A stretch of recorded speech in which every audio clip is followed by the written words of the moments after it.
Good afternoon, Kitsap County. This is Mark Boatwright Frost with Resilient Ecosystems, and I will be here alone today, which means it's probably going to be a short show, but I do have a slide presentation for you. And as we promised last week, we will be talking about blue collar jobs, or what we call the blue collar holler. To that end, let's get right to it and buckle up. We'll talk a little bit about jobs and what's going on with them. So let me get back to the sharing screen and bring that up.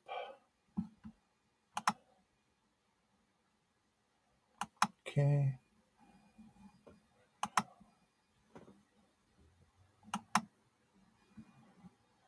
And okay, here we go. So where the jobs are and why. We've talked about this a lot, so not going to go over old ground very much. We have been sold a bill of goods for a very long time. You can check it out yourself. Don't take my word for it. I do not want to be one of those guys on YouTube who talks about, the things you need to be afraid of and oh my God, and conspiracy theories and everything else. This is pretty well documented, but we don't pay attention to a lot of stuff that's going on. So I will invite you to look for yourself. We will be having one article to talk about, but we support a system that does not support us. And we believe things that simple math, look at it mathematically, will tell you does not work. So let's jump right into it. And apparently I'm going to be jumping into it differently. Okay. Why am I not forwarding this? All right. So I have to bring up the other side of this. Just a second. All right. Here we go. All right. So there are three sections to this. The last one will be fairly short, but we'll talk about it for a bit. When profits are the only motive, what do we have to look at? Virtual reality and transitions. And what does this have to do with jobs? We'll get there. All right. So profit motive. Short-term thinking in a world that needs long-term solutions. Profit is a very short-term way of looking at things. It is only about profit. It is only about short-term. It is about getting now and not worrying about the future. So this slide talks about, on the left, as you're looking at it, is a picture of what we think accounting looks like and what corporate accounting looks like. And it, talks about payables and ledgers and assets and revenue and credit. And this is all true, but it's driven by the facts on the right. It says they maximize profit, maximize shareholder profit, maximize profit, reduce cost. Human resources are replaceable. You do not really matter. You're just a cog in the machine. Waste is not our concern. Packaging cost is. Resources should be externalized if possible. Now, what does that mean? It means that you pass that cost on somewhere else, so it's not a cost to you, which is a really dangerous thing to think about when resources on this planet are shrinking, and we only have one planet. I think the last thing I looked at was like we're using resources like we have 2.5 planets right now. And the U.S. is the worst of it because we have the smallest population and the largest resource usage. I think we are a fraction of the total. We're 331 million or something like that. I'll actually have that number later. But we use 25% of all the resources. So we need to understand that when we talk about maximizing profits, by reducing costs, you charge as much as you possibly can as the market will bear, while reducing costs to maximize your profits. And you've all heard this again and again and again from lots of reliable sources that profit margins are off the charts for most of the companies these days. And costs are being reduced all the time. Human resources, you get as cheap as you can. It doesn't really matter because you can always replace them. And then waste, again, is not a concern. And packaging cost is. And it's only when the resources get so small and the costs go up that it will become a concern. And by then it's too late. So let's move on to the next slide. When profit is the only motive, this is the future. This is our outcome. Miles and miles and miles of wasted landfill that we are not recycling and using as resources again, and depleting water supplies, depleting food supplies. These are all things that are going to happen, not could happen, are going to happen unless we start addressing it now. And we've been talking about this since the 1960s, and we haven't made any forward progress on this, except token progress to make everybody feel good. But we need to kind of start talking about this and driving it from the bottom up. We'll talk about that in another show when we talk about grassroots movements. So let's talk about virtual reality. And when the real reality, like we just talked about, needs to be hidden, we have virtual reality. So I'm going to start off with, they talk about game theory and they're talking about, how to change things. But let's talk about game theory in not so much the monopoly sense or the risk sense for war and capitalism. Let's talk about it in the Jenga sense, that capitalism is about continuing to remove the sticks in the Jenga stack until it collapses. They aren't worried about the collapse. They're worried about getting what they can now by pulling each of the pieces out of it. And that is what capitalism is. It's look around you, read documents, look at how it works. And I want to say something very clear here. A lot of people think that you cannot have democracy without capitalism, and that is simply untrue. Democracy is a form of government.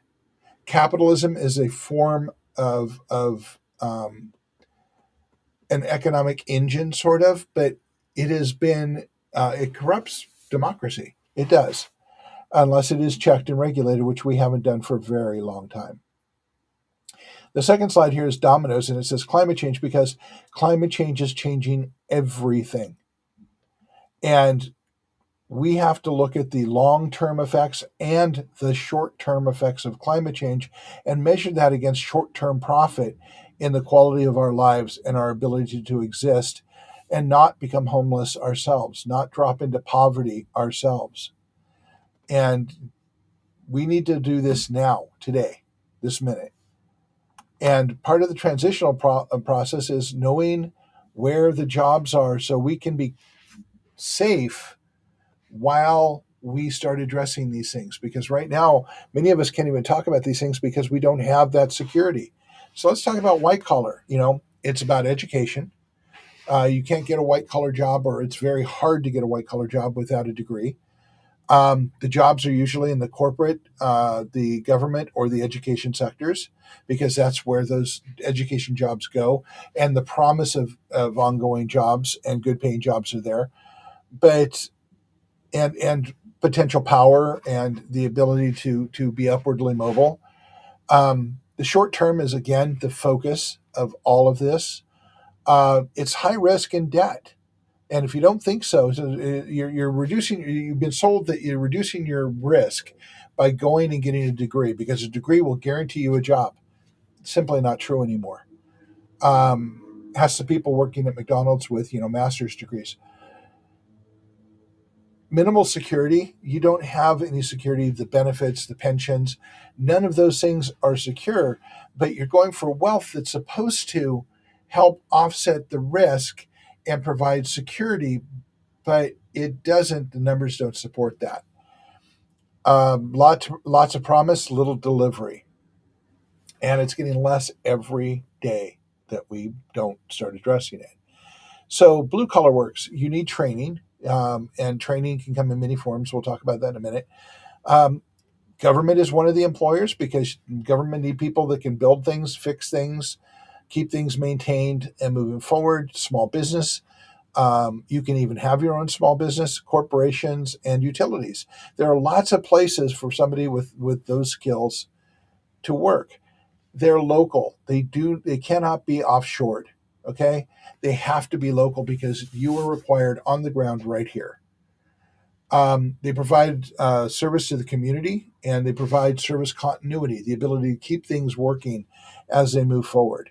Now, Also, they provide knowledge. So I want to stop here and sidestep for a moment. We have planners and designers that design systems, but those systems are often designed in a theoretical way, and it's the people on the ground that are looking at it that will figure out and pass on the information of how it needs to be done to actually work. It has good pay, it has security. They usually, if you're in a union, you get a pension, and it has longevity. There's a clear path with the unions to absolute protection and somebody to represent you if there's a problem. All right. So, virtual reality, here we are, the treadmill. And I'm going to read an article to you that I have to pull up now. Just 1 second. And we will go there. And I'm going to read the headline, and I'm going to talk a little bit about. Here it is. All right. So, this is NPR. It's from April 25th. 2018, so quite a while ago. And I was doing a lot of research. To be honest, I needed 2 weeks to do this, and I didn't have it. So bear with me. I will come back to it again in a month or so, and I will have statistics, data, and for frontline sources for you to go check out. So NPR said high-paying jobs, and I got to look around my camera here. High-paying jobs sit empty while high school grads line up for university. So this is the treadmill that we're on. And it's that you need, in order to, I mean, all high schools do this. You are put onto a treadmill to go to college. And even if that's not your goal, and other things are on the table, you are being told on a subliminal level, on a very, open level, that you need to prepare for college. You need to prepare for college. You need to prepare for college. Every minute of every day, the message comes through that you need to prepare for college and you need to go to university. And we've been doing this for 40 years. And as we talked about, that's maybe not the best path. And the gentleman here that they're talking about did that. He did it for 2 or 3 years, and then he became a iron worker and is making good money, has an upward path to in his jobs, and he's in Seattle helping manufacture things near the airport. And lots of that. I mean, he's earning 28.36 an hour, which is more than 50,000 a year, and he's got an upward path to make more than that. The average blue collar job, once you've been in it for a while, is over $30 an hour. So those are the things that we need to look at. I mean, you've got the reality of this is that. Hold on a second. I am now, of course, out of line with doing the. There it is. Okay. So we have the high paying jobs. University, let's just get the points out there. University equals debt, but it does not equal jobs. So you can get a degree and you can, hope to get a job. It supposedly gives you an edge in the job market, but it does not guarantee you a job and hasn't for a long time. Degree inflation. In the 70s, all you needed was a high school degree. In the 80s, you needed to have a college degree, a bachelor's degree, a degree in arts and sciences, whatever would get you a job. In the 2000s, you needed a master's degree, and now we're edging toward PhDs and doctorates. Now, have the jobs gotten more complicated? Yes. Have they gotten that much more complicated where you need another 4 years of school to do it? Not really. I know people without degrees who are better IT people than the people who have degrees. College does not teach you to think. College does not teach you skills. College warehouses you off the job market and creates debt until you get there. Has that always been true? No, but it's more true today than ever, which is another show that we will be doing on our education system. All right, so let me move forward on this. Okay, here we go. I need to get back here. All right. So, what are the opportunities in blue collar jobs? Let's talk about education. If you need education to get a blue collar job, you have trade specialization colleges like South Seattle, which have lots of trades there that are good places to start. Junior colleges are by and large dropping trade programs for nursing programs, which are very much aligned with the trade programs, but are seen as a more profitable path. It's not true, but it is perceived that way. And a lot of this is about virtual is the perception. Full offer colleges like Olympic College has become our local college, where they actually offer degrees now. They have very little in the way of trades, and they are going to try and push you into higher college degrees or offer you a degree themselves and help you get a job in nursing. Now, none of these are very good at helping you get jobs. They are helping you get certified so that you can potentially get a job. And trade schools, I have my own personal history of trade schools. They are the one I went to was, I can't call it a scam, but it was the next thing to it. They did teach me welding, and I was a very successful welder. It's something that's in my background of many, many, many things. Um, but they were about making money and not providing an education, and they helped. And my guaranteed job introduction was being shoved in a room full of phone books and told to start calling. Now, my experience wasn't good, and I will not say that all trade schools are like that.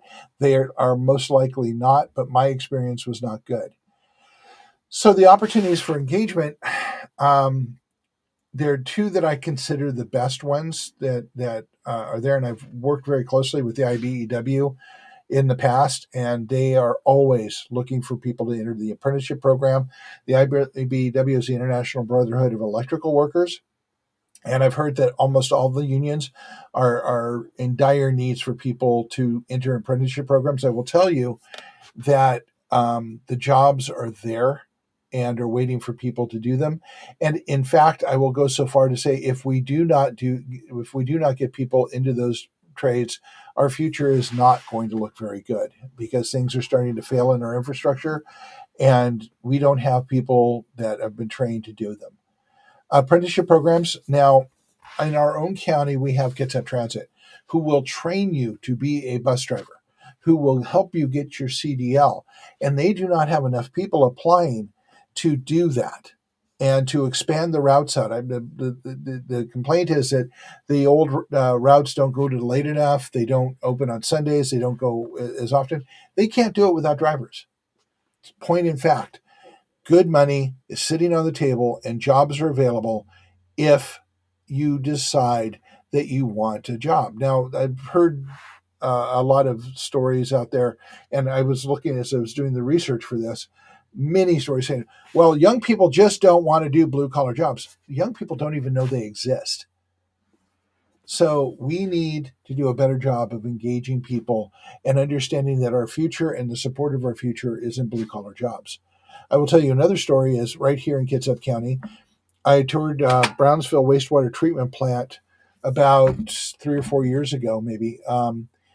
And I was told that they have people there that have been there for 30 years that cannot retire or are not willing to retire because there's no one to take their places, no one to train out. This is a crisis. And we'll talk a little bit more about that in just a minute. Right now, as a matter of fact, blue collar crisis, there are millions, literally millions and millions of jobs that cannot be offshored, that pay good wages, that have security and benefits, and many of them have union protection that are available here today, and there's no one to take them. So bus drivers, as I mentioned, Kitsap Transit is looking for people. PSE and all of the utilities across the country are looking for linemen.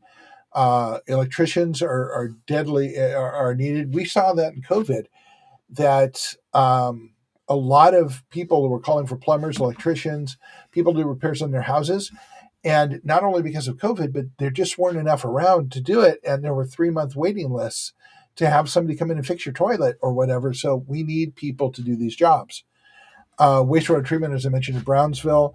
Construction, there are all kinds of construction jobs everywhere and not enough construction workers to do it. Landscaping, and more importantly, landscaping is part of landscaping, but grounds care and growing and taking care of the parks, the cityscapes, and everything else. Um, Welders are always in need. Plumbers, and sheet metal workers, auto mechanics. None of these jobs can be offshored elsewhere. They are here. They pay well, and there are retirement benefits, and frequently there are unions involved in all of them. So I hope that people consider that because we are in a crisis. We need people today. So transitions, the way forward, it requires a fundamental change, a paradigm shift. And we are looking for transitions because capitalism isn't working. It hasn't worked. It's not been regulated. We have 331.9 million people in this country. The sustainable job market is shrinking and has been shrinking since the 1970s. We have a lot of people out of work. We have a lot of people homeless. And it's not only because of drugs and being crazy, it's because there's nothing forward to them. Our entire generation, I think they're calling them alpha now. I'm not entirely sure why, but um, are looking ahead into the future and they're not seeing anything. We have virtual worlds where people are going to try and be, YouTube stars, as I talk to you on YouTube, um, and are trying to find other ways to make a living that don't have any application in the real world except for entertainment. Well, entertainment only works as long as people have money to pay for entertainment, but that's shrinking too. We need to start working on real things that support our humanity and find a way to transition from capitalism. But again, we all need to be secure before we can have that conversation. Otherwise, our lack of security will overrun that conversation. So I hope this helps you find a way forward to a way that we can start at beginning a discussion for transition because we need to be somewhere else. And the people in charge, as we call them, the representatives of us, don't represent us. They represent the corporations who make billions and billions of dollars on us, have record profits, and while we all start to starve. Climate change is going to change the availability of food. It's going to change the work that we do, the weakness in our infrastructures, and it's going to make blue collar even more important. We need to change our educational system. As I say, I'll do a whole show on this so that we start working on skills and looking at long term change instead of short term gain. All right. Anyway, that's our show for today. I don't even know how long because I've got this. So 22 minutes, I guess.